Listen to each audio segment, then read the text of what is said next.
Panchavati Nashik road Trimbakeshwar police ठाण्यामध्ये एकूण 3 गंभीर गुन्हे दाखल असलेला सराई गुन्हेगार पोलिसांच्या जाळ्यात सापडला आहे. त्याच्याकडून 2 पिस्टल व एक जिवंत कारतूस असा 60,000 रुपये 500 रुपये किमतीचा मुद्देमाल जप्त करण्यात आला आहे. प्रिन्स चित्रसेन सिंग वय वर्ष 36 राहणार धन्वंतरी मेडिकल कॉलेजच्या मागे कामटवाडा शिवार सिडको नाशिक असं अटक केलेल्या आरोपीचं नाव आहे.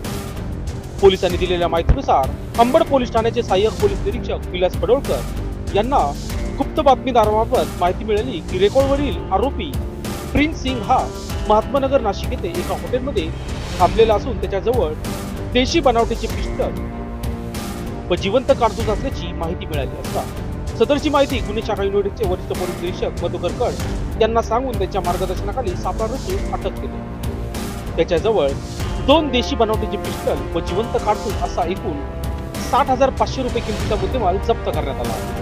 सदरची कामगिरी नाशिक पोलीस आयुक्त संदीप कर्णिक, सहाय्यक पोलीस आयुक्त किरण कुमार चव्हाण, सहाय्यक पोलीस आयुक्त संदीप बिटके यांच्या मार्गदर्शनाखाली गुन्हे शाखा युनिटचे वरिष्ठ पोलीस निरीक्षक मधुकर कड यांच्या आदेशाने अंबड पोलीस ठाण्याचे सहाय्यक पोलीस निरीक्षक विलास पडोळकर व तसेच गुन्हे शाखा युनिट 1 चे अधिकारी व कर्मचारी यांच्या पथकाने ही कामगिरी उत्कृष्टरित्या केली आहे. लोकशाही न्यूज बंटी आढाव, नाशिक.